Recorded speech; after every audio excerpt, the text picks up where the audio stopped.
समन्ता चक्रवालेषु अत्रा गच्छन्तु देवता सद्धम्मं मुनिराजस् सुनन्तु सग्ग मोक्खदं ධම්මස්සවන කාලෝ අයං භදංතා ධම්මස්සවන කාලෝ අයං භදංතා ධම්මස්සවන කාලෝ අයං භදංතා නමෝ තස්ස භගවතෝ අරහතෝ සම්මා සම්බුද්දස්ස නමෝ තස්ස භගවතෝ අරහතෝ සම්මා සම්බුද්දස්ස නමෝ තස්ස භගවතෝ අරහතෝ සම්මා සම්බුද්දස්ස දියඩ්ඩ සත සුත්තන්තා දේච සුත්තානි යත්තසෝ නිකායෝ මජ්ජිමෝ පංච දස වග්ග පරිග්ගහෝති. සද්ධා බුද්ධ සම්පන්න පින්වත්නි, සම්මා සම්බුදුරජාණන් වහන්සේ දේශනා කරපු 84000ක් ධර්මස්කන්ධය මූලික වශයෙන් කොටස් තුනකට බෙදෙනවා. ඒ බෙදෙන ආකාරය තමයි ධර්මය, විනය සහ අභිධර්මය කියලා. මේකෙන් සූත්‍ර පිටකයේ තියෙන්නේ ධර්ම කොටස. එතකොට මෙන්න මේ ධර්ම කොටස නිකායන් 5කට බෙදිලා තියෙනවා. දීඝ නිකාය, මජ්ක්‍ධිම නිකාය ආදී වශයෙන් මේ තියෙන නිකායන් වලින් දීර්ඝත් නොවු, කෙටිත් නොවු මජ්ක්‍ධිම ප්‍රමාණයේ සූත්‍ර අඩංගු වෙලා තියෙන නිකාය තමයි මජ්ක්‍ධිම නිකාය කියලා කියන්නේ. ඉතින් අද පටන් ජයමග රූපවාහිනී නාලිකාව ඔස්සේ මේ පින්නන්ත අයගේ ජීවිත පිළිබඳව නිවැරදිව තේරුම් ගන්න, විශේෂයෙන්ම පරමත දුරලන්නට අරමුණු කරගෙන බොහෝ වශයෙන් දේශනාවල් අඩංගු වෙලා තියෙන මජ්ක්‍ධිම නිකාය. මජ්ක්‍ධිම නිකායේ තියෙන සූත්‍ර ධර්ම 152ක්. අද පටන් ජයමග රූපවාහිනිය ඔස්සේ මේ පින්නන්ත අයගේ ධර්ම ඥානය වර්ධනය කරන්නටත්, නිවැරදිව විදර්ශනා වර්ධනය කරන්නටත්, විශේෂයෙන්ම බුද්ධ භාෂිතය අපි හදාරන්න ඕනේ.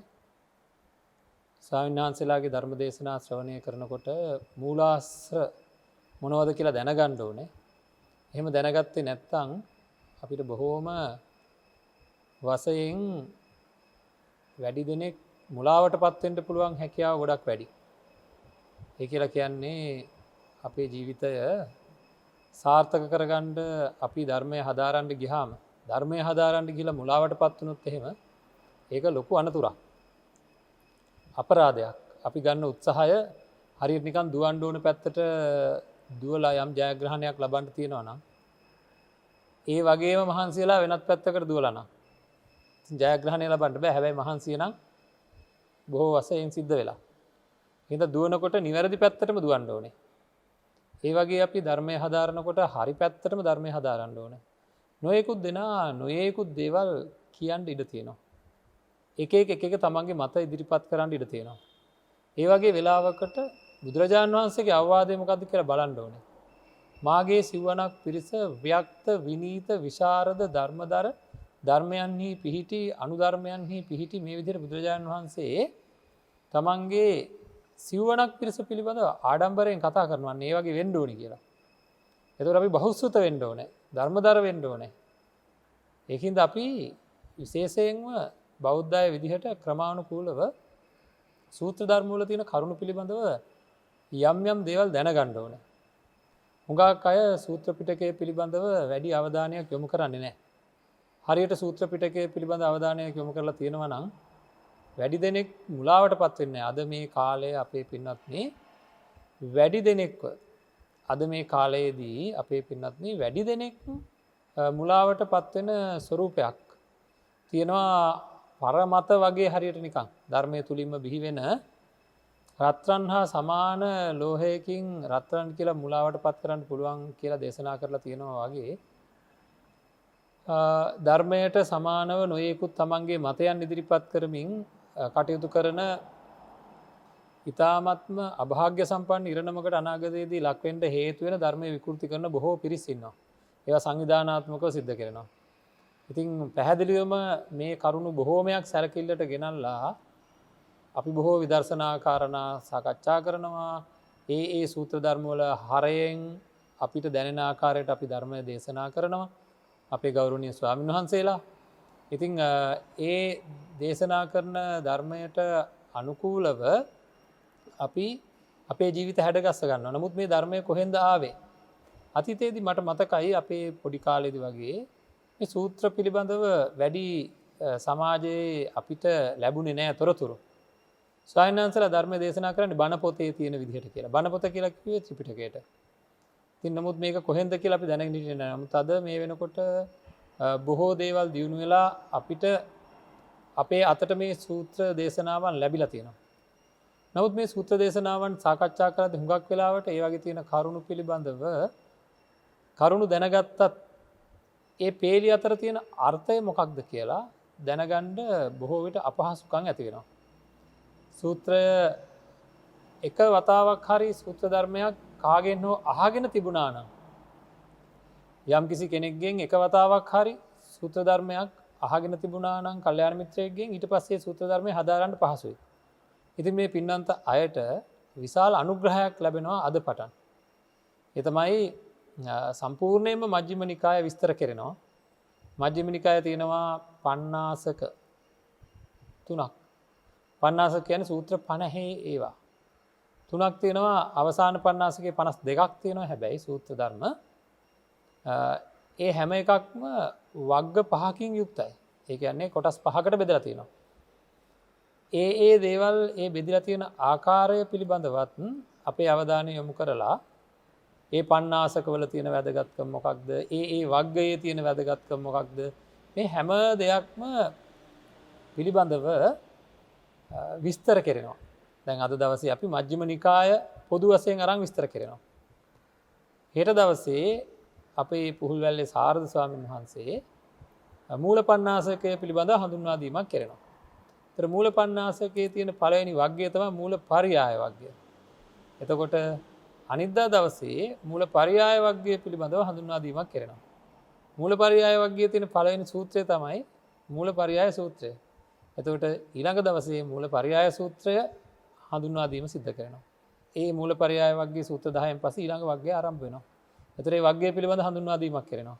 මේ විදිහට මේ දේශනා මාලාව මේ පින්නන්ත අයට මජ්ක්‍ධිම නිකාය පිළිබඳ සම්පූර්ණයෙන්ම විස්තරයක් කාරණා සහිතව විදර්ශනාවන් තියෙන සූත්‍ර ධර්මවල ඒ විදර්ශනාවල් ඒ වගේම බොහෝ අවවාද තියෙන සූත්‍ර ධර්මවල ඒ අවවාද ආදී වශයෙන් ඒවා හොඳට තම තමන්ට තියෙන තැන් කොහෙද මොනවද තියෙන්නේ මේවා දැනගන්න දැන් ඉතින් අපේ පින්නන්ත අයට පුළුවන් මජ්ක්‍ධිම නිකාය සූත්‍ර මාලාව ළඟට අරගෙන පැහැදිලිවම අපිට මේ ලැබිලා තියෙන වාග්ය බලන්න පොත්පත් හොයාගෙන යන්න ඕනෙත් නෑ කතකින්.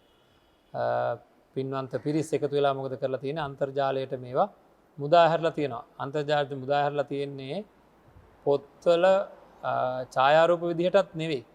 ඒවා සම්පූර්ණයෙන්ම යතුරු ලියනය කරලා ඒවයින් ඕන කොටස් වශයෙන් උපුටා ගන්න පුළුවන් ආකාරයට බොහෝම පිනක් සිද්ධ වෙන විදිහට අපි කියනවා නම් අන්තර්ජාලය හොයන්න pitaka.lk කියලා. එතකොට ඒ වගේ තව නොයෙකුත් තැන්වල තියෙනවා තවත් ඒ වගේ හොයාගන්න පුළුවන් ඒවා විතරක් නෙවෙයි. ඊට අදාළ වෙන අපේ ගෞරවනීය රේරුකාණ චන්දවිමල නායක ස්වාමීන් වහන්සේගේ පොත්පත් පවා Tamanට කොටසක් උපුටා ගන්න පුළුවන් ආකාරයට ඒවා අන්තර්ජාලයට මුදා හැරලා තියෙනවා. කොටසක් උපුටා ගන්න පුළුවන් ආකාරයට අන්තර්ජාලයට මුදා හැරලා තියෙන අපි බොහෝ පුණ්‍ය අනුමෝදනා කරනවා මේ පින්වන්ත පිරිස් බොහෝ වෙහෙස මහන්සියලා තමයි බුදුරජාණන් වහන්සේගේ ධර්මය අපේ පින්වන්ත අයට අතේ අරගෙන යන දුරකථනයෙන් හදිස්සියකට මොනවද මේ තියෙන්නේ කියලා බලා ගන්න පුළුවන් තරමට ඊටාම විනාඩියකවත් කාලයක් යන ඉස්සෙල්ලා ඕනම සූත්‍ර ධර්මයක් හොයා ගන්න පුළුවන් ආකාරයට මේවා සකස් කරලා ඉදිරිපත් කරලා තියෙන ඒ පින්වන්ත පිරිසට අපි බොහෝ පුණ්‍ය අනුමෝදනා කරන්න ඕනේ. ඉතින් එවැනි පහසුකම් තියෙන යුගයක මේ ඇත්තන්ට පහසුවෙන්ම පුළුවන් මේ මජ්ක්‍ධිම නිකායේ සූත්‍ර ධර්ම ටික හදාරන්න. හදාරීම ආරම්භ කරන්න පුළුවන්. මොකද ඒක තියෙන වටිනාකම මෙච්චරයි මෙපමණයි කියලා කියන්න බෑ. මේ සූත්‍ර ධර්ම වල තියෙන කරුණු දැන් සබ්බාසව සූත්‍රය වගේ එකක් ගත්තොත් එහෙම ඒ සූත්‍ර ධර්මයේ විතරක් ඇති පින්වත්නි තමන්ගේ සියලු ආශ්‍රවයන් දුරු කරගන්න. ඉතින් ඒ වගේ මහා විශාල ලාභයක් ලැබෙන වැඩපිළිවෙලක් තමයි අපි මේ ආරම්භ කරන්න යන්නේ. ඉතින් ඒ නිසාවෙන් දැන් පුළුවන් සූදානම් වෙන්න අද පටන් අපි දෛනිකව සිද්ධ වෙන මේ හැම දවසකම එක සූත්‍ර ධර්මයක් විග්‍රහ කරනවා. එතකොට ඒ සූත්‍ර ධර්ම පිළිබඳව පූර්ව සූදානමකින් ඉන්න පුළුවන්. මොකද මේ පින්වන්ත අය ඒක පිළිවෙලට කරන්නේ. එතකොට දන්නවා සූත්‍ර පිටකයේ මජ්ක්‍ධිම නිකාය අරගෙන බලනකොට හෙට දවසේ මොකද්ද මොන සූත්‍ර ධර්මයේද විස්තර කරන්න කියලා දන්නවා. අද දවසේ පුළුවන් මේ පිළිබඳව යම් හැදෑරීමක් කරන්න. ඇත්තටම අවශ්‍ය නම් ධර්මයේ පිළිබඳව හොඳ දැනීමක් ඇති කරගන්න එහෙම හදාරන්න ඉස්සෙල්ලා කියවන්න. කියලා එහි තියෙන අඩුපාඩු තැන් Tamanට තේරුම් ගන්න බැරි තැන් ලකුණු කරගන්න. එහෙම ලකුණු කරගත්තට පස්සේ පුළුවන්කම තියෙනවා එහෙම ලකුණු කරගත්තට පස්සේ පුළුවන්කම තියෙනවා විස්තර කරන වෙලාවේ අඩුපාඩු සකස් කරගන්න. ඒත් එක්කම ඒ වාගේදී ඇතිවන තවත් ගැටලු තියෙනවා නම් ඒවත් ජයමග රූපවාහිනියට ලියා දන්වන්න. එතකොට අපිට පුළුවන් මේ පිළිබඳව පසුව සූත්‍ර ධර්ම සාකච්ඡා වලින් පස්සේ ධර්ම සාකච්ඡා කිහිපයක් මජ්ක්‍ධිම නිකායට අදාළව සිද්ධ කරන්න. ඒකින්ද මේක එක්තරා ආකාරයක ධර්මය පිළිබඳව නව නැඹුරුතාවයක් ඇති කරවන්න පින්වන්ත අය තුළ අපි ගන්න උත්සාහයක්. ඉතින් ඒකින්ද ජයමග කාර්ය මණ්ඩලයට වගේම මේවාට සම්බන්ධ වෙන ගෞරවනීය ස්වාමින් වහන්සේලා ඊටාම සත්භාවයෙන් තමයි මේ කටයුත්තට සම්බන්ධ වෙන්නේ. විශාල වගකීමකින් යුක්තව. ඉතින් මේ සියලු දෙනාට අපි බොහෝම පුණ්‍ය අනුමෝදනා කරනවා මේ ලබා දෙන අනුග්‍රහය පිළිබඳව. ඉතින් මේ අනුග්‍රහයට කළ හැකි උපරිම දේ තමයි මම හිතන්නේ මේ පින්වන්ත අය දන්නවා. දේශකයන්න් වහන්සේ නමක් දායකත්වයේ දරන පින්වන්ත අය ඒ වගේම ඒ සඳහා අවශ්‍ය කරන තාක්ෂණික සහාය ලබා දෙන කාර්ය මණ්ඩල මේ හැම කෙනෙක්ගේම එකමුතුවකින් තමන්ගේ නිවසට එන මේ ධර්මය තුලින් අපි අපේ ජීවිතය වැරදිච්ච තැනක් නිවැරදි කරගත්තොත් කය භාවිතය නිවැරදි කරගත්තොත් වචන භාවිතය නිවැරදි කරගත්තොත් සිතුවිලි භාවිතය නිවැරදි කරගත්තොත් අපේ අනාගතයේ අපිට වෙන්න තියෙන ව්‍යසන නැති වෙලා යනවා අඩු වෙලා යනවා අහෝසිම වෙලා යනවා. ඒ මොකද චේතනාවයි කර්මය චේතනාවයි සකස් වෙන්නේ ධර්මයේ ශ්‍රවණය කරද්දී. අපි දන්නවනේ සුතා දතා වචසා ಪರಿචිතා මනසානුපෙක්කිතා දිට්ඨියා සුප්පටි විද්දා. දෘෂ්ටිය ඍජු වෙනකොට තමන්ගේ ජීවිතය නිකම්ම සකස් වෙනවා. ඉතින් ඒකින්ද මේ සකස් වෙන ජීවිතය කොයිතරම් නම් ලාභයක්ද අනාගතයේ වෙන්න තියෙන බොහෝ ව්‍යසන නැති වෙනකොට අර දේශනා කරන ඒ ධර්මය ලබා දුන්න සියලු දෙනාටම බොහෝ පින් රැස් වෙනවා. ඉතින් නිකං හරි සංවේගයක් ඇති වෙනවා නම් අපේ පින්වන්ත අයට අනේ අපේ නිවසට මේ සූත්‍ර ධර්ම ටික පිළිවෙලට ආවනේ. ඒ ටික අපිට ලැබෙන්න සැලැස්සුවානේ කියලා. ඒ සඳහා කළ යුතු ප්‍රතිඋපකාරයක් තියෙනවා නම් එකම ප්‍රතිඋපකාරය තමයි තමන්ගේ ජීවිතය සංවර කරගන්න එක. කායික වාචසික මානසික සංවරය ඇති කරගන්න එක තමයි තියෙන විශාලම වගකීම. තමන්ට කාට හරි කෘතගුණ දක්වන්න බුදුරජාණන් වහන්සේ කෙරෙහි සංවේගයක් ඇති වෙලා අනේ බුදු පියාණන් වහන්සේ මට මාව නිවන් දක්වන්න තියෙන උවමනාවට වඩා මාව නිවන් දක්වන්න බුදුහාමුදුරන්ට උවමනාව තිබුණා කියලා මට දැනිලා මම ජීවිතයෙන් වන්දි ගෙවන්න ඕන බුදු පියාණන් වහන්සේට මම ණයගතිය කියලා දැනෙනවා නම් කළ හැකි එකම දේ බුදුරජාණන් වහන්සේ බලාපොරොත්තු වෙච්ච චරිතයක් බවට පත් වෙන එක. ඒ තමයි වික්ත විනීත විශාරද බහුශ්‍රත ධර්මදර ධර්මයන්හි පිහිටි අනුධර්මයන්හි පිහිටි ගුරුවරයාගෙන් අසාගත් දේ කියන දේශනා කරන විභජනය කරන පරමත ධර්මයෙන් විසඳාලන ප්‍රාතිහාරයක් කොට ධර්මය දේශනා කරන පිරිසක් බවට පත්වීම. ඉතින් ඒක තමයි බුදුහාමුදුරු වෙනුවෙන් අපිට කරන්න තියෙන දේ. හොඳයි පින්වත්නි, ඒ බවත් අපි මතක තියාගෙන මූලිකව මම මෙහෙම මතක් කරන්න ඕන මජ්ක්‍ධිම නිකාය ගැන පොදුවේ අපි සඳහන් කරනවා නම් මජ්ක්‍ධිම නිකායට සඳහන් කරනවා අනවර්ථ නාමයක්. ඒ තමයි විදර්ශනා අත්පොත කියලා. මොකද ධාතු විභංග සූත්‍රය ගත්තොත් එහෙම, මහා හත්තිපදූපම සූත්‍රය ගත්තොත් එහෙම, මදුපිණ්ඩික සූත්‍රය වගේ දේවල් ගත්තොත් එහෙම ඒ සූත්‍ර ධර්ම ගත්තාම තවත් එවැනි සූත්‍ර ධර්ම බොහෝමයක් තියෙනවා. මම එකක් දෙකක් මතක් කරේ. මේ සූත්‍ර ධර්ම වලින් අපේ විදර්ශකයින්ට විදර්ශනා කරන අයට මහාගූ පිටුවහලක්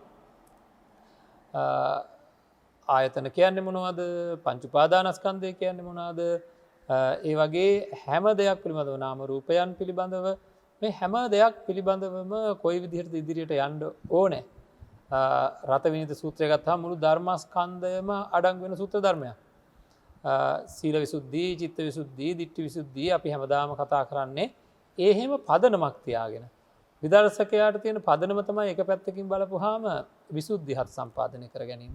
ඉතින් ඒ වගේ දේවල් ගත්තාම මහා පුදුමයි සබ්බාසව සූත්‍රය කියලා කිව්වහම ඒත් එහෙමයි. සම්මා දිට්ඨි සූත්‍රය කියලා කිව්වහම ඒත් එහෙමයි. ඉතින් ඉන්ද්‍රිය භාවනා සූත්‍රය කියලා නිම කරන්න බැරි තරම් වටිනාකමක් තියෙන මහා වටින සූත්‍ර ධර්ම. අති විශාල ප්‍රමාණයක් මජ්ක්‍ධිම නිකාය තුළ තියෙනවා. අපේ ජීවිත මෙන්න මෙහෙමයි. මතක තියාගත යුතු දෙයක් තියෙනවා. ඒ මතක තියාගත යුතු දේ තමයි අපේ ජීවිතවල පින්වත්නි අපි සිත සතුටු කරන්න නොයෙකුත් දේවල් එකතු කරගන්නවා ජීවිතේට. ඒ දේවල් වලින් අපේ හිත බොහෝමයක් සතුටු වෙන්න අපි ඒ වගේ ඇලී ගලී වාසය කරනවා. අහවල් රූපය ඕනේ, අහවල් ශබ්දය ඕනේ, අහවල් ගන්ධ, අහවල් රස, අහවල් ස්පර්ශයන් ආදරය වැනි අහවල් ධර්මයන් ඕනේ කියලා බොහෝ වශයෙන් අපි ජීවිත පරිත්‍යාගයෙන් කටයුතු කරනවා මිනිසුන්. හැබැයි මේ අය පොඩ්ඩක් හිතලා බලන්න. මම ඉතා වටින කාරණාවක් මතක් කරන්නට යන්නේ. මේ සූත්‍ර ධර්ම 152ම හදාරනකොට මේ පින්වන්ත අයට මේ කාරණාව පොඩ්ඩක් හිතේ තියාගන්න පුළුවන් නම් මේ සූත්‍ර වලට මහා වටිනාකමක් ලබා දෙවි තමන්ගේ ජීවිතයට වඩා. මම මෙහෙම කියන්නම්. අපි සතුටු වෙන්න මොනවා හරි දෙයක් භාවිතා කරනවා නම් ඒවට ගෙවන්න ඕනේ අපි. සින්දු අහන්න ගෙවන්න ඕනේ. රූපවාහිනියට බදු ගෙවන්න ඕනේ. ඒ විතරක් නෙවෙයි ආහාර හොයාගන්න පවා ආහාර වලින් සතුටක් ලබනවනේ. ඒ ආහාර වලට ගෙවන්න ඕනේ. එහෙම නැත්නම් වවන්න ඕනේ. ඊළඟට තමන් කැමති අය ලං කරගන්න ගියාමත් බොහෝ වියදම් කරන්න ඕනේ.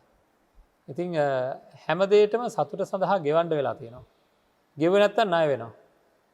ඒ විතරක් නෙවෙයි මෙහෙමත් හිතන්න. අපි පුද්ගලයෙක්ගේ ආදරයකින් අපි හිතමු කෙනෙක්ගේ ආදරයකින් සතුට වෙනවා කියලා. ආදරය ලබන්න නම් ආදරය දෙන්නත් වෙනවා. එහෙනම් එතනත් ගෙවීමක් තියෙනවා. ආදරය දුන්නේ නැත්නම් ආදරේ නැති වෙනවා. එහෙනම් ඔක්කොම තියෙන්නේ ගනුදෙනු. මේ ලෝකයේ තියෙන්නේ ගනුදෙනු. Tamanට අවශ්‍ය නම් යමක් දෙන්න ඕනේ. දුන්නාම තමයි හම්බෙන්නේ. හැම එකම එහෙමයි. මොනවා හරි දෙන්න ඕනේ. නැත්නම් ණය වෙනවා. ඒකින්ද ජීවිතේ හරි බරයි. ජීවිතේ සතුටෙන් ජීවත් වෙන්න හරි අමාරුයි. මොහොතකට හිතලා බලන්න තමන් ආදරය කරන කෙනෙකුට දින 10ක් ආදරය නොකර හිටියොත් ඒ පැත්තෙන් ලැබෙන ආදරය අහෝසි වෙලා යන හැටි. අපේ පින්නත්. එකම දෙයක් තියෙනවා මේ ලෝකේ ගනු විතරයි දෙනු නැත. හැබැයි දෝරේ ගලාගෙන යන සතුටක් තමන්ට ලැබෙනවා. ඒකට ගෙවන්න දෙයක් නැහැ. ඒකට ගෙවන්න ඕන ඔක්කොම ගෙවලා තියෙනවා සම්මා සම්බුදුරජාණන් වහන්සේ අපි වෙනුවෙන් මහා බෝධිසත්ව අවධියේදී සාරාංශකයේ කල්පලක්ෂයක් තිස්සේ අනන්ත අප්‍රමාණ නියත විවරණ ගත්තයින් පස්සේ විතරක් අනන්ත අප්‍රමාණ දුක් විඳලා ඒ අපි වෙනුවෙන් ඔක්කොම දුක් ටික ගෙවලා තියෙන්නේ. අපිට ගෙවන්න දෙයක් නැහැ. තමන්ගේ ජීවිතේට ධර්මය එකතු කරගන්න. ධර්මයේ පැත්තෙන් මහා සතුටක් ලැබෙනවා. ඒක ලෞකිකව ලබන සතුටට වඩා අප්‍රමාණ සතුටක්. ඒ සතුට ලැබුවට ඒකට ගෙවන්න දෙයක් නැහැ. ඒකට අනිත් පැත්තට ගෙවන්න කිසිම දෙයක් නැහැ. ඒකින්ද නොගෙවා ගන්න තියෙන එකම දේ ධර්මය. අනිත් හැම සතුටක්ම ගන්නකොට අනිත් පැත්තට දෙන්න වෙනවා යමක්. හැබැයි ධර්මය තමන්ගේ ජීවිතේ ලබා ගන්නකොට ආපහු දෙන්න දෙයක් නැහැ. ඒකින්ද මෙච්චර වටින දෙයක් ලැබිලා අපි ඇයි මේ අතහැරලා ඉන්නේ? ඇයි අපේ ජීවිතය ඉදිරියට අරගෙන යන්න මේ කටයුත්ත සම්පාදනය කරගන්නේ නැත්තේ කියලා අපි මොහොතකට කල්පනා කරන්න ඕනේ. ඊටාම ගැඹුරින් කල්පනා කරන්න ඕනේ. කල්පනා කරලා අද පටන් මේ සූත්‍ර ධර්ම ටික හොඳින් හදාරන්න. මෙවැනි සූත්‍ර ධර්ම හදාරනකොට බුද්ධ භාෂිතය පිළිබඳව විතරක් නෙවෙයි මේ සූත්‍ර ධර්ම 152කේ සමහර ශ්‍රාවකයින්ගේ භාෂිතයන් බුදුරජාණන් වහන්සේ අනුමත කරලා තියෙන තමන්ගේම ශ්‍රාවකින්ගේ භාෂිතයන් බුදුරජාණන් වහන්සේම අනුමත කරපු සූත්‍ර ධර්ම තියෙනවා. ඉතින් ඒ දේවල් අපි හදාරනකොට මේ බුද්ධ වචනය නේද කියලා ශ්‍රද්ධාව උපදිනවා. අපි කවුරු හරි ස්වාමීන් වහන්සේ නමක්ගෙන් බණ අහනකොටත් ශ්‍රද්ධාව උපදිනවා තමයි. නමුත් බුදුරජාණන් වහන්සේ දේශනා කරපු අවස්ථා සම්බන්ධයන් සහිතව ඒ සූත්‍ර ධර්මම හදාරන්න ඕනේ. එතකොට අපිට මහා පුදුමාකාර හැඟීමක් ඇති වෙනවා. එක ස්වාමීන් වහන්සේ නමක් මට මෙන්න මෙහෙම කාරණාවක් කිව්වා. මේ පින්වන්ත අයගේ දැන ගැනීම පිණිස අපි මෙහෙම කියන්න ඕනේ. එක්තරා විභාගයක් සඳහා සූදානම් වෙන්න ඉතාම කෙටි කාලයක් උන්වහන්සේට ලැබුණා කියලා සඳහන් කරා. ඉතාම කෙටි කාලෙකින් විශාල ධර්මයක් සූත්‍ර ධර්ම රාශියක් කෙටි කාලයක් ඇතුළත හදාරන්න උනා. ඒකෙන්ද මුළු දවසම කරේ සූත්‍ර ධර්ම හදාරපු එක. ඒ විදිහට මාසයක් එකහමාරක් විතර ගත වුණා කියලා කිව්වා. අනිත් වැඩ ඔක්කොම පැත්තක තියලා මේ පරීක්ෂණයට සූදානම් වෙන්න ඕන හින්දා එහෙම කරාලු. අන්තිමට සූත්‍ර ධර්මයක් දිහා බලන්න බෑ, ඇස් වලින් කඳුළු කඩාගෙන වැටෙනවා කියලා කිව්වා. ඒ මොකද හැමදාම මම ජීවත් වුණේ බුදුහාමුදුරුවොත් එක්ක.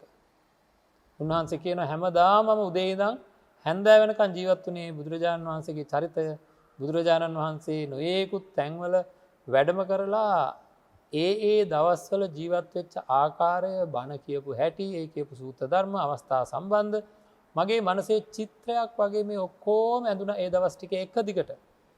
මට බුදුහාමුදුරුවොත් එක්ක ජීවත් වෙනවා වාගේ දැනෙන්න පටන් ගත්තා. බුදුරජාණන් වහන්සේ අපිට කොයිතරම්නම් කරුණාවක්, මෛත්‍රියක් දක්වලා තියෙනවද කියලා හොඳින්ම තේරෙන්න පටන් ගත්තා. හදවතට දැනෙන්න පටන් ගත්තා.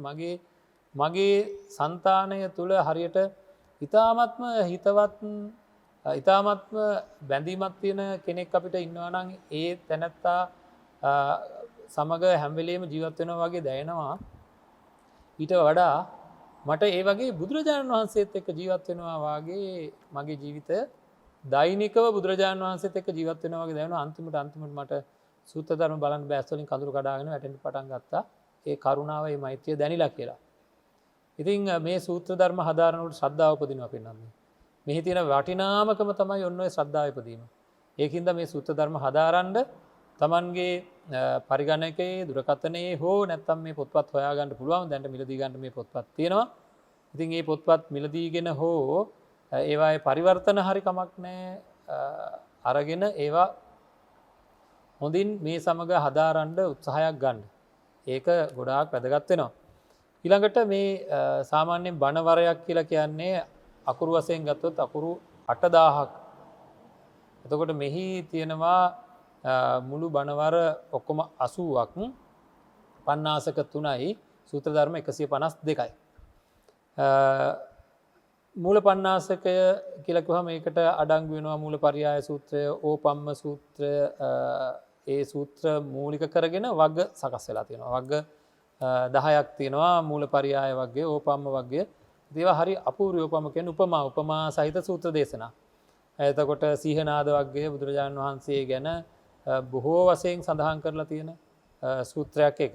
චූල යමක වග්ගය, මහා යමක වග්ගය, ඒ සූත්‍ර ධර්ම මූලික කරගෙන තියෙන ඒ වග්ගයන්. ඊළඟට මජ්ක්‍ධිම පණ්ණාසකයේ තියෙනවා සූත්‍ර ධර්ම 50ක්. ඒ 50 10 වශයෙන් වග්ග වලට බෙදලා තියෙනවා. ගහපති වග්ගය, බික්ඛු වග්ගය, පරිබ්‍රාජක වග්ගය, රාජ වග්ගය, බ්‍රාහ්මණ වග්ගය කියලා. ඉතින් මේක හරි අපූර්ව බෙදීම් මෙතන තියෙන්නේ. මේ පින්වන්ත අය මේවා හදාරනකොට අපිත් සමග එකතු වෙලා තේරෙයි ධර්මයේ කොච්චර රසද කියලා. ගෘහපතියන් මූලික කරගෙන දේශනා කරපු දේශනා තමයි ගහපති වග්ගයේ තියෙන්නේ. වික්ෂුන් වහන්සේලා අරමුණු කරගෙන දේශනා කරපු ඒවා, පරිබ්‍රාජකයෝ අරමුණු කරගෙන දේශනා කරපු ඒවා පරිබ්‍රාජක වග්ගයේ, බික්ඛු වග්ගයේ තියෙන වික්ෂුන් වහන්සේලා අරමුණු කරගෙන ඒ විදිහට රාජ වග්ගය, බ්‍රාහ්මණ වග්ගය කියලා මේ සූත්‍ර ටික බෙදලා තියෙනවා ඒ වග්ගවල. ඊළඟ උපරිපන්නාසකය කියලා කියන්නේ අවසාන පන්නාසකයට එහි සූත්‍ර 52ක් තියෙනවා. දේවදහ වග්ගය, අනුපද වග්ගය, ශුන්්‍යත වග්ගය, විභංග වග්ගය සහ සලායතන වග්ගය කියලා ඒ සූත්‍ර ධර්ම බෙදලා තියෙනවා. ඉතින් මේ විදිහට 152ක් සූත්‍ර ධර්ම හදාරන්නට තියෙනවා. මේවා ගැන අහගෙන හිටියත් පිනක්. කොච්චර පිනක්ද? බුද්ධ වචනයයි ඇහෙන්නේ. බුද්ධ වචනය තුල තියෙන ගැඹුර, බුද්ධ වචනය තුල තියෙන බොහෝ සූත්‍ර ධර්ම අපේ පින්වත්නි පැයක කාලෙකින් ඇත්තටම විස්තර කරන්න බෑ. මේ පින්වන්ත අය දන්නවා ඇති දැන් සබ්බාසව සූත්‍රය වගේ සූත්‍ර ධර්ම ගත්තාම සම්මා දිට්ඨි සූත්‍රය වගේ සූත්‍ර ධර්ම ගත්තාම රත විනීත සූත්‍රය වගේ ගත්තාම පැය 7ක් අපි සමහර වෙලාවට ඒවා සාකච්ඡා කරනවා ඒත් සාකච්ඡා කරලා ඉවර කරගන්න බෑ. නමුත් අපේ ගෞරවනීය ස්වාමින් වහන්සේලා මේවා මේ පින්වන්ත අයට හදාරන්න අවශ්‍ය කරන මූලික පදනම සකස් කරලා දෙන්නට මේ සූදානම් වෙන්නේ. අපි සම්මා දිට්ඨි සූත්‍රයේ තියෙන වාර 16 පිළිබඳව අපි හිතමු සම්මා දිට්ඨි සූත්‍රය පැයක් ඇතුළත විග්‍රහ කරලා දෙනකොට එහි තියෙනවා වාර 16ක්. ඒ වාර 16 තියෙන්නේ පටිච්චසමුපාදයට අදාළව පටිච්චසමුපාද ධර්මයේ තියෙන කාරණාවලට අමතරව තව කාරණා තියෙනවා. ආහාර වර්ගය කියලා එකක් තියෙනවා. ඉතින් මේ විදිහට අන්තිමට ආශ්‍රව වර්ගය කියලා වර්ගය කියලා එකක් තියෙනවා. ඉතින් මේ තියෙන 16 ගැන කෙටියෙන් මේ පින්වන්ත අයට කියලා දුන්නාම පැයක කාලයක් ඇතුළත කොයි වෙලාවකවත් එක සූත්‍ර ධර්මයක් බණ දේශනා දෙකකට අපි යොදන්න කල්පනා කරලා නැහැ. ඒ කියන්නේ සූත්‍ර ධර්මයේ මධ්‍ය ප්‍රමාණයේ සූත්‍ර ධර්ම නමුත් කරුණු වැඩි ඒවා තියෙනවා. ඒ වගේදී අපි අපේ පින්වන්ත අයට ප්‍රවේශයක් ලබා ගන්න. ඒ කියන්නේ මේ සූත්‍රයේ මෙන්න මේ කරුණු දැන් ඉන්ද්‍රිය භාවනා සූත්‍රය ගැන ප්‍රවේශයක් ලබා ගත්තාම සත්‍ය විභංග සූත්‍රය පිළිබඳ ප්‍රවේශයක් ලබා ගත්තාම මෙයාට හදාරන්න ලේසි. ඒවා ගැන කරුණු කාරණා වෙනමම අරගෙන පුළුවන්කමක් තියෙනවා ඒවා වෙනමම හදාරන්න. ඉතින් අන්න ඒ පහසුව හරි ලැබෙනවා.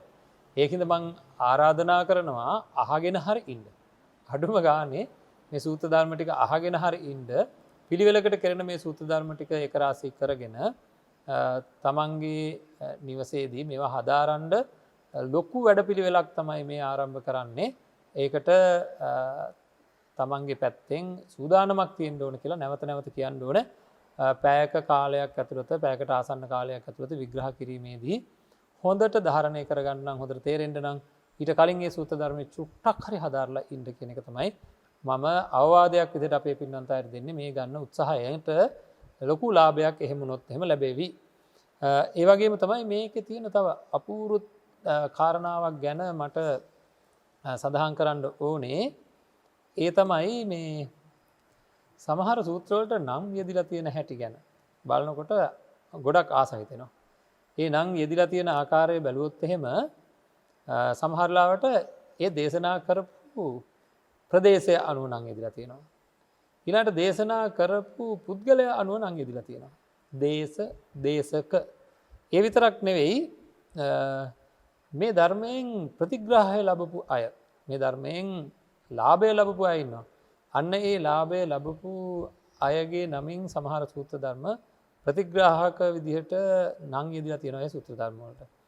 ඒ විතරක් නෙවෙයි අපි උදාහරණ වශයෙන් කතා කරමු අර්ථය අනුව ඒ සූත්‍ර ධර්ම වල අර්ථය අනුව නම් යෙදලා තියෙනවා සහ ගුණය අනුව නම් යෙදලා තියෙනවා. උදාහරණ වශයෙන් කිව්වොත් එහෙම දේශේ වශයෙන් ගත්තොත් එහෙම දේවදහ සූත්‍රය, කීටාගිරි සූත්‍රය, චාතුම සූත්‍රය, මధుර සූත්‍රය මේ සූත්‍ර ධර්ම වලට නම් යෙදලා තියෙන්නේ ඒ දේශනා කරපු දේශය අනුව. ඊළඟට බද්ධිය සූත්‍රය, අනුරුද්ධ සූත්‍රය වගේ ගත්තාම දේශනා කරපු දේශකයාගේ නමින් තමයි මේ සූත්‍රයට නම යෙදලා තියෙන්නේ. ඉතින් මේවා පිළිබඳව තේරෙයි මේවා හදාරගෙන යනකොට. ඊළඟට ප්‍රතිග්‍රාහකයා ඒ කියන්නේ ඒකෙන් කාටද ලාභය ලැබුණේ? අග්ගිවච්ඡගොත්ත සූත්‍රය ගත්තොත් රාහුලෝවාද සූත්‍රය, අම්බලට්ටික රාහුලෝවාද සූත්‍රය කියවම මේ දෙකම අම්බලට්ටිකා නුවර රාහුල හාමුදුරුවෝ වැඩ හිටියා. එතකොට රාහුලෝවාද සූත්‍රය, අම්බලට්ටික රාහුලෝවාද සූත්‍රය කියවම දේශයයි සහ ප්‍රතිග්‍රාහකයි දෙකම එකතු වෙලා නම හැදිලා තියෙනවා. එතකොට තමයි රාහුලෝවාද සූත්‍රය සහ අම්බලට්ටික රාහුලෝවාද සූත්‍රය වෙනස් වෙන්නේ නමින් අන්න එහෙම. ඒ ප්‍රදේශයේදී රාහුල හාමුදුරුවන්ට දේශනා කරපු රාහුල හාමුදුරුව ඊළඟට රාහුල හාමුදුරුවන්ට තමයි මෙහි ප්‍රතිග්‍රාහකයා. ඒ කියන්නේ මේන් ලාභය ලැබපු කෙනා. සන්දක සූත්‍රයත් ඒ වගේ සූත්‍ර ධර්මයක්. ඊළඟට අර්ථය අනුව නම් යෙදලා තියෙන සූත්‍ර ගත්තොත් එහෙම මූලපරියාය සූත්‍රය, පරියාය ධර්මයන් පිළිබඳව බය බහිරව සූත්‍රය, මදුපිණ්ඩික සූත්‍රය, ආර්ය පරිේශන සූත්‍රය විශේෂයෙන් ගත්තොත් එහෙම ඒවා ඒ නමින්ම සඳහන් කරන්න පුළුවන් එහි අර්ථය තියෙන්නේ මොකක්ද කියලා. ඊළඟට ගුණවන්ත භාවයේ එහි තියෙන ගුණයන් ගත්තොත් එහෙම සම්මා දිට්ඨි, පිණ්ඩපාත පාරිශුද්ධ සූත්‍රය මේ සූත්‍ර ගත්තහම එහි තියෙන ගුණයන් අනුව ඒ නම් යෙදලා තියෙනවා. ඉතින් ඒ විදිහටත් අපිට මේ මජ්ක්‍ධිම නිකායේ සූත්‍ර යෙදලා තියෙන ආකාරය ගැන සඳහන් කරන්න පුළුවන්. මම මේ ඔක්කොම මේ කියන්නේ මේ පින්වන්ත අහයට බොහෝම කැමැත්තක් ඇති වෙන්න ඕනේ මේ සූත්‍ර ධර්ම හදාරන්න. ඒකයි අපි මේ පිළිබඳව මේ මතක් කරන්නේ. ලොකු කැමැත්තක් ඇති වෙන්න ඕනේ. මේකේ තියෙන මෙච්චර රසවන්ත භාවයක් වෙනවා. විශේෂයෙන්ම අපි ඔය සඳහන් කරපු විදර්ශනාවන් බුදුරජාණන් වහන්සේ දේශනා කරලා තියෙන ආකාරය එක විදිහට එක තැනක දේශනා කරලා තියෙන එකම කරුණ එක තැනක දේශනා කරලා තියෙන එක විදිහට තව තැනක දේශනා කරලා තියෙන තව විදිහකට. ඉතින් හැබැයි එකම කරුණ ඒක හොඳට තේරෙනවා. ඒ පුද්ගලයන් අනුව ඉදිරිපත් කරලා තියෙන ආකාරවල වෙනස්කම් තියෙනවා. සමහර තැන් ගැඹුරින්ම පටන් ගත්ත දේවල් සමහර තැන් සරලව පටන් අරන් තියෙනවා. හැබැයි කොහොම කරත් අන්තිමට එකම අර්ථයකට ලෝකයේ තියෙන සත්‍ය తත්වය තේරුම් ගන්න පුළුවන් විදිහට තමයි ධර්මය තියෙන්නේ. ඉතින් මූලිකව හදාරන කෙනෙකුට ඊටාම වටිනවා මජ්ක්‍ධිම නිකාය හදාරීම. ඒක ගැන අපි මේ තරම්ම නැවත නැවත මතක් කරන්නේ මෙහි තියෙන ඊටාමත්ම වටිනාකමක් තියෙන නිසාවෙන්. ඉතින් ආය මම කියන්නේ සූදානම් වෙන්න හෙට සිට ආරම්භ වෙන මේ ධර්ම දේශනා මාලාව තමන්ගේ ජීවිතයට එකතු කරගන්න විශාල සූදානමක් ඇති කරගන්න කියන එක.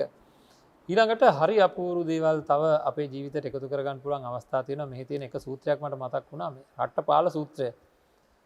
ලෞකිකත්වය සහ ලෝකෝත්තර ස්වභාවයන් පිළිබඳ ලෝකෝත්තර සිතක් ඇති වෙච්ච කෙනෙක්ගේ සහ ලෞකිකත්වය අතර මරු පහරක් එල්ල කරන සූත්‍ර ධර්මයක්. මේවා ඇහෙනකොට තමන්ගේ ජීවිතයට මහා පණිවිඩ ලැබේවි. ස්ත්‍රීන්ගේ ආභරණ කියලා කියන්නේ ලෝකයේ මිනිස්සු අදටත් අපේ පින්වත්නි වැඩිපුරම වටිනාකමක් ලබා දෙන දේවල්. පුරුෂ පක්ෂයේ පවා මේ ආභරණ වලට වැඩි වටිනාකමක් ලබා දෙන්නේ ස්ත්‍රිය දිනා ගැනීම සඳහා තියෙන වටිනම දේ තමයි ස්ත්‍රීන්ගේ ආභරණ.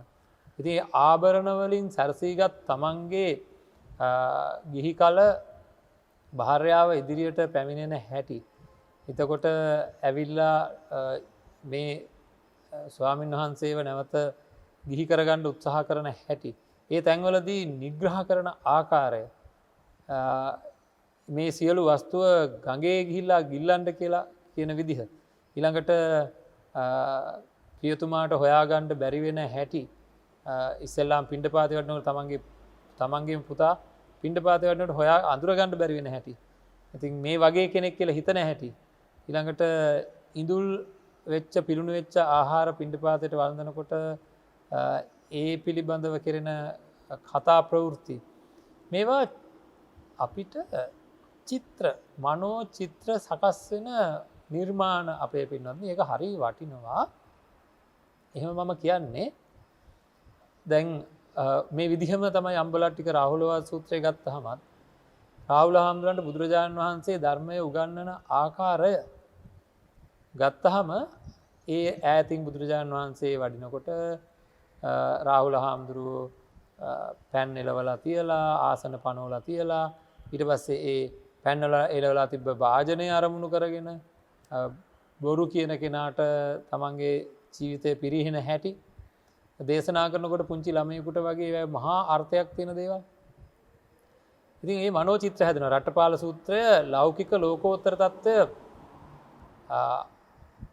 ඊ타ත්ම සියුම්ව අපිට තදින් දැනෙන්න. හරි ඊ타ම තදින් දැනෙන්න ඊ타ම සියුම්ව ලෞකික ලෝකෝත්තර తত্ত্বයන් සංසන්දනය කරන. එහි වටිනාකම් පිළිබඳව සංසන්දනය කරන එක එක්කෙනාට වටිනාකම් දැනෙන හැටි. මේ ලෝකේ ආභරණ වලින් සැරසීගත් ස්ත්‍රියක් සහ ලෝකෝත්තර සිත් දෙක අතර ආභරණ වලින් සැරසීගත් ස්ත්‍රියක් කෙරෙහි සිතක් ඇතිවෙන කැමැති සිත සහ ලෝකෝත්තර වශයෙන් තියෙන ධර්මතාවලට කැමති වෙන සිත කියන ඒ පුද්ගලයන් දෙන්නෙක් තුළ ඇතිවෙන ඒ සිත් දෙකේ වෙනසේ තියෙන ගැඹුර. ඒ කියන්නේ මේ එවැනි වස්තුන් සියල්ල අරගෙන මේවා අරගෙන ගිහිල්ලා ගඟක ඔබලා දාන්න ගිල්ලලා දාන්න. මොකද මේවා නිසා තව බොහෝ දෙනෙක් වෙනසෙන්න පුළුවන්. සසර දික් කරගන්න පුළුවන්. සසර තියෙන භයානකම දැක්ක පුද්ගලයෙක් ස්ත්‍රී ආභරණ දෙහා දකින විදිහ ඊළඟට තමන්ගේ ඒ මරු පහරක් තියෙනවා අපේ පින්වත්නි. අද ඇත්තට අද සමාජයට කොච්චර වටිනවද කියලා හිතෙනවා මට මේ දේවල්. භගනිවාදයෙන් කතා කරා කියලා. ඒ ස්ත්‍රිය කලන්තේ දාලා වැටෙනවා. භගනිවාදය කියලා කියන්නේ නැගණිය කියලා කතා කරා කියලා. මෙතන තියෙන මේ මහා පණිවිඩයක් මෙතන තියෙන්නේ. හරි? ඒ කියන්නේ තමන්ගේ ගිහි කල ස්වාමි දියණිය පැමිණෙනකොට තමන් ඉදිරියට නැගණියනි කියලා කතා කරනවා. නැගණියනි කියලා කතා කරපුවාම මේ ස්ත්‍රිය කලන්තේ දාලා වැටෙනවා. ඒක දරා ගන්න බැරුව. එතකොට ස්වාමියා භාර්යාව අතර තිබිය යුතු අර්ථාන්විත සම්බන්ධතාවයක් එතනින් පෙන්නනවා. අද භාර්යාවට සමහර වෙලාවට ගැඹුරු අර්ථයකින් නෙවෙයි ඇත්තටම ඒක විලාසිතාවක් වෙලා. සැබෑවටම තමන්ගේ භාර්යාව අම්මා වගේ සලකන්න පුළුවන් නම් ඒක ගොඩක් වටිනවා. නමුත් විලාසිතාවක් විදිහට අපේ ඇත්තෝ එහෙම අම්මා කියන හැඟීමක්වත් නැතුව නිකං ඔය අම්මා කියලා කතා කරන ස්වරූපයක් තියෙනවා. ඒකට ආදේශ කරගත්ත හොඳයි දරුවන්ගේ අම්මා කියලා කියන්න පුළුවන්. සැබෑ කතාව ඒක තමන්ගේ අම්මා නෙවෙයි. මොකද ඒ අතර තියෙන වෙනසක් තියෙනවා. එහෙනම් මේ දරුවන්ගේ අම්මා නැත්නම් දරුවාගේ නම කියලා අහවලාගේ අම්මා. අන්න එහෙම ඒ හැම දෙයක්ම පටලවා ගන්නේ නෑ. මොකද හැම දෙයක්ම ජීවිතේ ජීවත් කරනවා කියලා කියන්නේ පින්වත් නේ හැඟීමටයි කතා කරන්න ඕනේ. අපේ හැඟීමයි අපි නිවන්න ඕනේ. ඒ හැඟීමත් එක්ක මේ තියෙන වචන වලට කිසි වටිනාකමක් නෑ. ඒ වචනත් එක්ක අදාළ නියම අර්ථාන්විත හැඟීම නැත්තම්. ඒකින්ද අපි හැම වෙලේම බලන්න ඕන අපි තුල උපදින හැඟීම නිවැරදිද කියලා. ඉතින් ඒකින්ද නිවැරදි ධර්මානුකූල හැඟීම් ඇති කර ගැනීම සඳහා මෙවැනි සූත්‍ර ධර්ම වල තියෙන අන්තර්ගතයන් අපේ ජීවිතයට එකතු කර ගැනීම දැනගෙන එකතු කර ගැනීම ඉතාමත්ම ලොකු වටිනාකමකින් යුක්ත වෙනවා. ඉතින් ඒ වගේ තමයි පරමත ධර්මයෙන් විසඳාලන්න කියලා බුදුරජාණන් වහන්සේ දේශනා කළා තියෙනවා. ඒ වගේ සූත්‍ර ධර්ම තමයි අග්ගිවච්ඡගොත්ත සූත්‍රය, එතකොට බ්‍රහ්මනිමත්තතිය සූත්‍රය, චූලමාලුන්කේ සූත්‍රය වැනි සූත්‍ර ධර්ම පරමත විසඳාලීම සඳහා බුදුරජාණන් වහන්සේ දේශනා කරපු සූත්‍ර ධර්ම.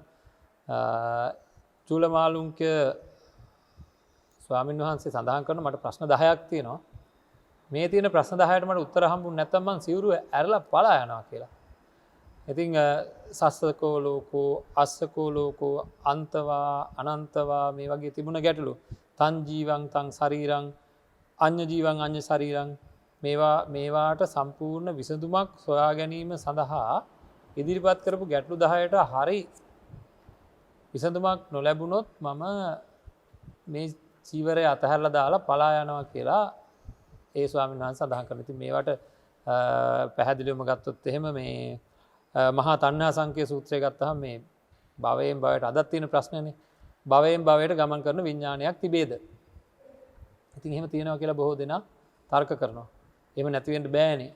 කවුද එතකොට මේ කර්මය ගෙවන කෙනා? කවුද මේ පුද්ගලයෙක් සත්වයේ පුද්ගලයෙක් කියලා නැත්තම් මෙතන වෙන්නේ මොකක්ද? කර්මය පරිසම්දෙන්නේ කාටද? ඒ වගේ ප්‍රශ්න තියාගෙන ඒ ප්‍රශ්න විසඳාගන්නේ නැතුව විමසන්නේ නැතුව බොහෝ දෙනෙක් ලත වෙනවා. ඉතින් ඒවා ඔක්කොටම උත්තර මේ මජ්ක්‍ධිම නිකායේ තියෙන සූත්‍ර ධර්ම වල තියෙනවා.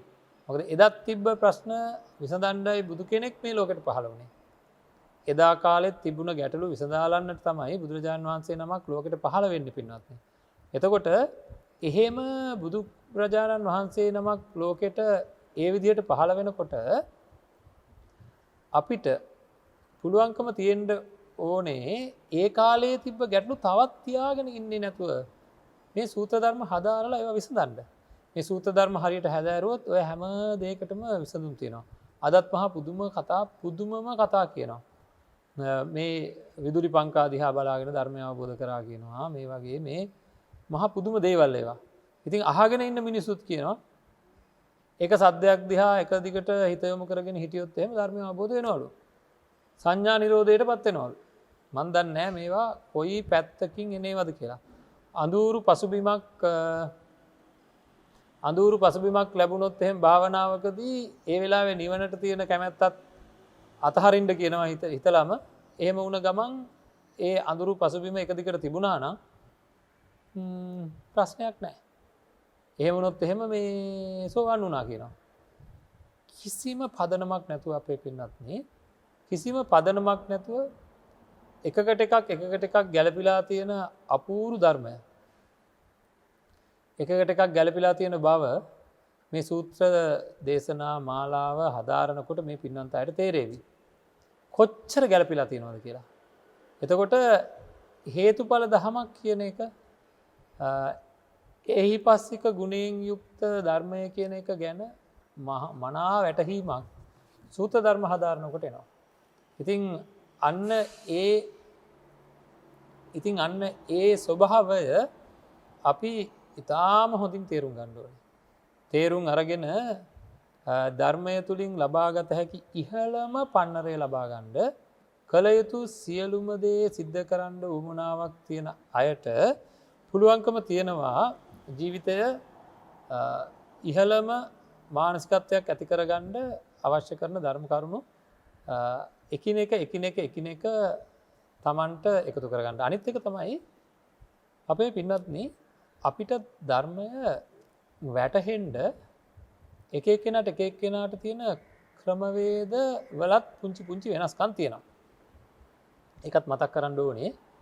ඒ කියන්නේ කෙනෙකුට අපි හිතමු කෙනෙකුට පිළිකුල් ස්වභාවය මූලික කරගෙන ඉදිරියට තමන්ගේ සිතේ තියෙන කෙලෙස් ධර්මයන් අයින් කරන්න පුළුවන්කම තියෙද්දී තවත් කෙනෙකුට ධාතු මනසිකාරය තුලින් ඉදිරියට යන්න පුළුවන්කමක් තියෙනවා. ඒකට රුචිකත්වයක් තියෙනවා. ඒ සංසාරික ජීවිතයේ ඒ මනසිකාරයන් සකස් වෙලා තියෙන ආකාරය. එහෙම තියෙදි තවත් කෙනෙකුට වේදනානුපස්සනාවට හිත යොමු කරලා තමන්ගේ ධර්ම අවබෝධයට යන්න පුළුවන්කම තියෙද්දී තවත් කෙනෙකුට චිත්තානුපස්සනාවට තවත් කෙනෙකුට ධම්මානුපස්සනාවට ඒ විදිහට. එතකොට මේ සූත්‍ර ධර්ම වලත් එහෙමයි. කෙනෙකුට සබ්බාස සූත්‍රය ඊටාම ප්‍රිය වෙන අතර කෙනෙකුට සබ්බාස සූත්‍රය ප්‍රිය වෙන්නේ නැහැ. කෙනෙකුට සම්මාදිට්ඨි සූත්‍රය ඊටාම ප්‍රිය වෙන අතර ඒ සම්මාදිට්ඨි සූත්‍රය තුල තියෙන ක්‍රමවේදය යාට හදාරන්න ගොඩාක් පහසුකම් තියෙනවා. එයාට බොහොම ආසයි තෙනවා. එහෙම වෙලාව අපිට කියලාත් තියෙනවා සමහර අය. අනේ හාමුදුරනේ ඉන්ද්‍රිය භාවනා සූත්‍රයෙන් මම බණ ඇහුවා පුදුම ආසාවක් මට ඇති වෙන්නේ. පුදුම කැමැත්තක් ඇති වෙන්නේ. ඉතින් ඒකින්ද ඒ අනුව ඉන්ද්‍රිය භාවනා සූත්‍රයේ තියෙන කාරණා ටික තමන්ගේ ජීවිතයට එකතු කරගත්තොත් සබ්බාසව සූත්‍රයේ තියෙන කාරණා ටික විතරක් තමන්ගේ ජීවිතයට එකතු කරගත්තොත් මොකක්ද? සියලු ආශ්‍රවයන් දුරු කරන පරියාය මම දේශනා කරමි. සල්ලේක සූත්‍රයේ තියෙන කාරණා ටික ආය මොනවද? හිතක ඇතිවිය හැකි සියලු අකුසලයන් මෙන්න මේ අකුසලයන් ටික. ඒ අකුසලයන් වලට සියලුම විරුද්ධ සිතක ඇතිවිය හැකි සියලු අකුසලයන් මේ කාරණා ටික. ඒ අකුසලයන් වලට ප්‍රතිවිරුද්ධ කුසලයන් ටික මේ ටික. ඒ කුසලයත් එක්ක නිවන දක්වා තමන්ගේ හිත අරගෙන යන ගමන තියෙනවා. මොකේද? මෙන්න මේ කියන සල්ලෙක් සූත්‍රය. එතකොට ඒ එක පැත්තකින් එද්දී අපි දැන්ට මොහොතකට කලින් කතා කරපු රතවිනිත සූත්‍රයත් එහෙමයි. සීලය කැඩෙන තැනක තියෙන සීලය අධිකව කැඩෙන තැනක තියෙන సంతානයක් කවදාකවත් සීලය නොකැඩෙන සම්පූර්ණයෙන්ම සත්‍ය අවබෝධ කරලා ශාන්තභාවයට පත්වෙන ගමන පිළිබඳව එකකට එකක් ගලපගෙන යන හැටි. ඒ තියෙන අපූර්වත්වයක් තියෙනවානේ. සීල විසුද්ධිය, චිත්ත විසුද්ධිය දක්වාම වේ, චිත්ත විසුද්ධිය, ditthi විසුද්ධිය දක්වාම වේ. නමුත් සීල විසුද්ධිය නිවන දක්වාම වේ. සීල විසුද්ධිය පුරන්නේ චිත්ත විසුද්ධිය අරමුණු කරගෙන නෙවෙයි. සීල විසුද්ධිය තියෙනවා අනිවාර්යයෙන්ම නිර්වාණ ශාන්තිය දක්වාම. ඉතින් එහෙම මේ ක්‍රමවේදයන් මේ පරියාය ධර්මයන් මහා පුදුම පරියාය ධර්මයන් Tamanට තේරෙයි. එකකට එකක් ගැලපෙයි. මෙවැනි සූත්‍ර ධර්මයන් බොහෝමයක් සාකච්ඡා කිරීමේ තියෙන වටිනාකම තමයි මේ හැම සූත්‍ර ධර්මයක් තුලම තියෙන අන්තර්ගතය ගත්තොත් එහෙම එකම දෙයක්. ඒ තමයි පංච උපාදානස්කන්ධයේහි ත්‍රිලක්ෂණය. නැත්නම් ජීවිතයේ සත්‍ය ස්වභාවය අවබෝධ කරගන්න අවශ්‍ය කරන ධර්ම කරුණු ක්‍රමානුකූලව එක පැත්තකින් තමන්ගේ ඉස්සෙල්ලාම තියෙන මේ ඕලාරික තත්ත්වයේ තියෙන මහ ඝන තද ස්වභාවයේ තියෙන කෙලෙස් ධර්මයන් ක්‍රමානුකූලව සියුම් බවට පත් කරගෙන ඉදිරියට යන ක්‍රමානුකූල ක්‍රමවේදයක් හැම සූත්‍ර ධර්මයකම තියෙනවා. ඉතින් අපිට මොන තරම් ලාභයක්ද මේ ලැබිලා තියෙන්නේ කියලා සතුටු වෙන්න ඕනේ. මෙවැනි උත්තම දේශනා අපිට මේ වචන මාත්‍රය ඇහිම පවා කොච්චර ලාභයක්ද? සංසාරික ජීවිතයේ මනුස්සත්වය කියන එක තාම දුර්ලභ කාරණාවක්. ඒ මනුස්ස ජීවිතයක් ලැබිලා තියෙන වෙලාවේ කල්යාණ මිත්‍ර සම්පත්තිය ඊටත් වැඩිය දුර්ලභයි එහෙමනම්. ඒතර ධර්ම ශ්‍රවණය කියන එක කොච්චර දුර්ලභද? බුදු කෙනෙක් ලෝකයට පහළ වෙලා තියෙන කාලෙක ජීවමානව මේ වෙනකොට අපිට තියෙන බුදුරජාණන් වහන්සේ දේශනා කරපු ධර්මය. ඉතින් සරියුත් මහරහතන් වහන්සේගේ පරපුර වාචෝද්ගතව අරගෙන ආපු ධර්මයක් විදිහටයි ප්‍රථම සංගායනාවෙන් පස්සේ මේ විදිහට එතනින් පස්සේ මේ මජ්ක්‍ධිම නිකාය වාචෝද්ගතව සරියුත් මහරහතන් වහන්සේගේ පරපුර අරගෙන ආපු විදිහටයි මූලාශ්‍රවල සඳහන් වෙන්නේ. ඉතින් මම මේ කාරණාවත් කිව්වේ අපිට මජ්ක්‍ධිම නිකායේ සූත්‍ර ධර්මයක් ඇහෙනකොට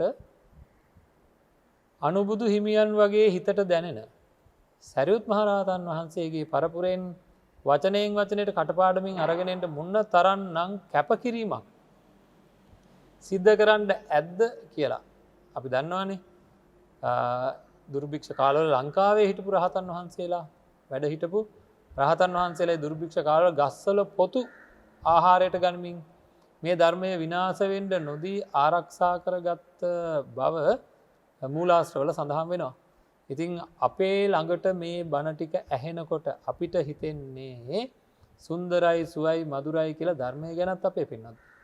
නමුත් මහා බෝධිසත්ව චරිතය ඒ වගේම ස්වාමීන් වහන්සේලාගේ කැපකිරීම මේ මගේ කනට ඇහෙන මේ ධර්ම පදයක් පිටිපස්සේ මහා ඛේදනීය කැපකිරීමක් තියෙනවා. ඛේදවාචකයක් තියෙනවා.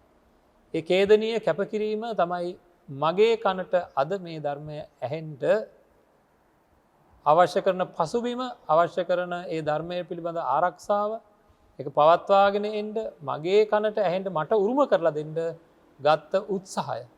එහෙනම් මමත් එවැනි උත්සාහයක් මේ මගේ අතට හම්බෙච්ච උරුමය අන් අයට උරුම කරන්න. මට ලැබිච්ච උරුමය අන් අයට උරුම කරන්න මගෙත් යම්කිසි යුතුයකමක් තියෙනවා. අන්න ඒ බව අපි මතක තියාගෙන ව්‍යක්ත විනීත විශාරද බහුශ්‍රත මගේ සම්මා සම්බුදුරජාණන් වහන්සේ මගෙන් බලාපොරොත්තු වෙච්ච යමක් තියෙනවා නම් සිව්වණක් පිරිස විදිහට අපි අන්න එතෙන්ට අපේ මානසිකත්වය වර්ධනය කරගන්න ඕනේ. මගේ ජීවිතය සාර්ථක කරගන්නවා වගේම මෙවැනි උතුම් ධර්මය ආරක්ෂා කොට රැකලා අන් අයට සුරක්ෂිත කොට ලබා දීමේ වගකීම අපි හැමෝටම තියෙන බෞද්ධ විදිහට. ඒක මහා පිනක් පින්නත්නේ.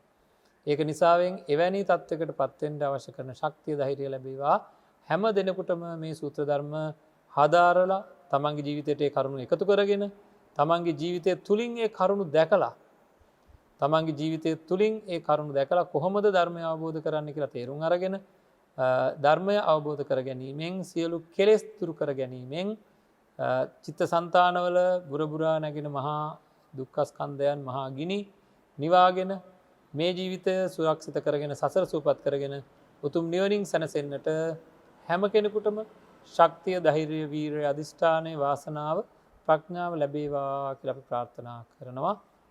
ඉතින් අද දවසේ මේ හඳුන්වා දීම අපිව පොළඹවනවා පින්වත් මේ සූත්‍ර හදාරන්නට. එහි පසුබිම තමයි හඳුන්වා දීම කියලා කියන්නේ. ඒකයි අපි මේ හඳුන්වා දීම සැරෙන් සැරේ සිද්ධ කරන්නට බලාපොරොත්තු වෙන්නේ.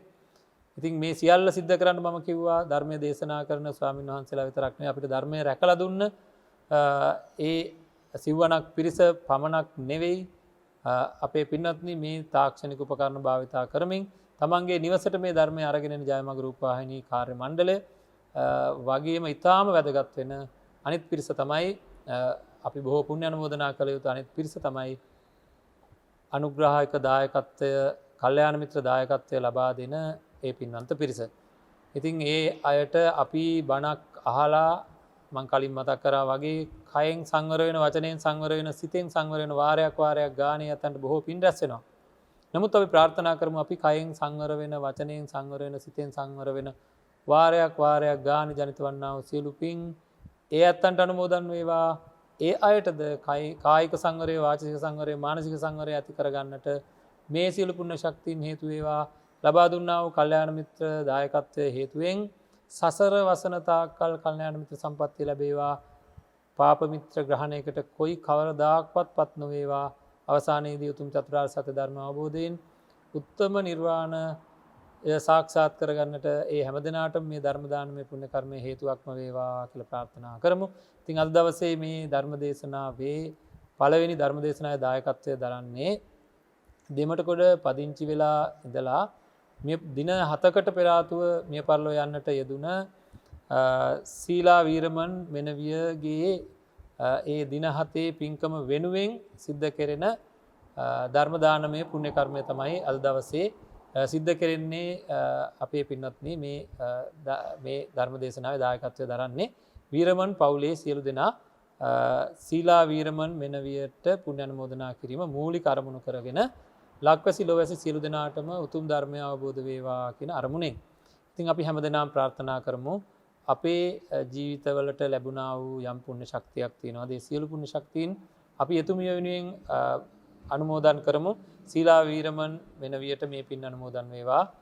පුංචි හෝ නොහැකි තැනක වාසය කරන්නේ නම් ඒ සියලු දේවල් හැකි බවට පත්වන්නට මේ පින් හේතු වේවා. සුගතිගාමී වේවා. අවසාන වශයෙන් අපි බලාපොරොත්තු වෙන ආකාරයටම එතුමියට උතුම් නිවනින් සැනසෙන්නට මේ ධර්ම දානමය පුණ්‍ය කර්මය තුලින් ජනිත වන සියලු පුණ්‍ය ශක්තියින් හේතු වේවා කියලා ප්‍රාර්ථනා කරමු. ඒ වගේම වීරමන් පවුලේ වාසය කරන සියලු දෙනාත් ඒ අය වෙනුවෙන් සුජීවත්ව වාසය කරන හැම දෙනාටමත් නිදුක් නිරෝගී චිරජීවනය ලැබේවා. ඒ හැම දෙනාටමත් උතුම් ධර්ම අවබෝධය සඳහාම මේ සියලු පුණ්‍ය ශක්තියින් හේතු වේවා කියලා අපි ප්‍රාර්ථනා කරමු. හැම දෙනාටම තෙරුවන් සරණයි.